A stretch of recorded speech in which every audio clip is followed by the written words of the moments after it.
Howdy everyone, welcome to the second video of this course. In this video we'll be talking about cantilever beams. In the last video we had a super simple beam with two connections, and in this video we have a cantilever beam where we have one fixed support point and a load at the other end. And instead of just looking at the visual representation of the axial stress, we're also going to be analyzing the data that the analysis creates. In this video, I'm going to show you the setup for the beam, how we're going to be able to use the same geometry 3 times for 3 different types of load cases.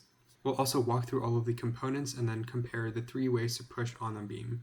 You might be wondering what a cantilever beam actually is, and the best way to think about it is imagine it as a diving board. On a diving board, you have one end that's fixed, and then the very end where you jump off of could be defined as the load.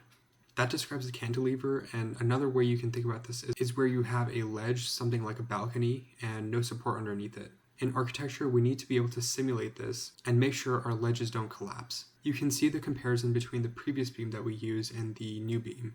The first type of load case that we're going to be covering is the point load case. Again, this is very similar to what we did in the previous video.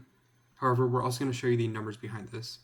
Next is the moment load case. The reason that we want to show this type of load case is because in the real world, you have lots of different variables like wind and other environmental factors. So this type of load case kind of covers a lot of those different scenarios and shows the shear strength of the beam. Finally, we have the UDL case, which stands for uniformly distributed load. And this just shows the beam as if there was a constant load across the entirety of the beam. You might be asking, why test 3 different types of loads on one singular beam? And the answer to that is by doing this, we cover a lot of the different scenarios the beam is placed under in the real world. So diving right into how we set this up, you can see that there's one line going up, and this is just kind of representing our wall. Next, you have a singular point connecting the wall to the beam. So this is acting as our support point, and this is our only support point. Next, on the very end of the beam, we have our load point, and you can create this by going into the front view.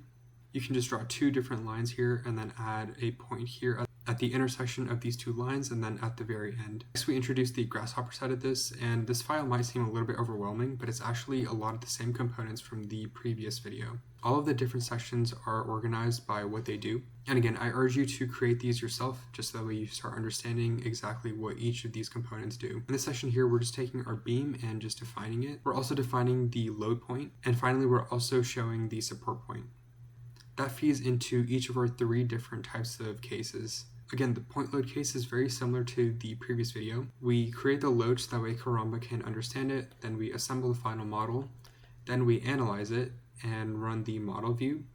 Here you can see the beam view component, so when we activate that, you can actually see the beam being constructed here. So let's go ahead and reduce this a little bit just so that way we can see the beam is deforming. And if we move on to the right over here, you can see some new components, and they're showing the different statistics or numbers behind this specific scenario. To add these components, you can just double click anywhere on the canvas and you can start typing in the name of the component. You can place the component down and then take the model output from the analyzed component and drag it into the input of the new components. You can see that each of these show some different statistics. If we start with this utilization output, we can see that the beam's total utilization is about 5.6%. Moving on to the moment load case, it's set up the same. We still have the point load, and it even looks the same when we activate the beam view here. The difference here is that we're actually using unit Y, and we're wired into the moment input of the loads component. With this, we're defining the type of load, and by changing it to moment, we can actually start to test for those real world cases. We can see that by setting the same magnitude here, our utilization actually goes down for the same type of beam. Moving on to what some of these panels mean, we can hover over the outputs of each of these and understand what they're showing. This first panel shows the normal force. This second panel shows the shear force. This third panel shows the shear force that's resisting the load. This fourth panel is showing the displacement of the beam. This fifth panel shows the rotation of the beam.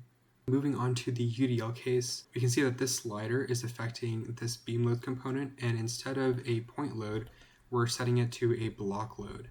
The beam follows the same analysis as previous load types. Now, one thing to note here is how this looks visually. You can see our UDL case, and it doesn't look as stressed as this moment load case. This is because we're applying the same load uniformly across the entirety of the beam. Now, because this is just the second video, I still don't want to get too complicated with the analysis of the numbers behind each of these load types, but hopefully you're able to understand some of these different components and see how to visually represent these and see which components to use to see all of the different numbers behind them. It's okay if these numbers don't really make sense yet. All of these files will be available right below this video. And when you're on the course page, make sure you check out the course notes. All the videos in this course have a dedicated notes section, and you can match up the titles to figure out which ones to look at. It goes through everything that we talked about, and you can follow this to better understand exactly what to do in Rhino and how to set everything up. A quick tip on how to use this specific file: I've included a panel and a name for each of these different sections explaining what it does. So go through and read them and understand what they do exactly. You can see how these components are placed, and I would actually go ahead and try to place those components yourself and wire everything together just so you can see how it works. This highlighted section in purple over here is what you can do to actually see the visual representation of these different beams. You're just going to hover over the beam view that you want to see. You're going to click the middle mouse button and you're going to click this icon over here without the blindfolds. You can see that it shows up in the Rhino viewport.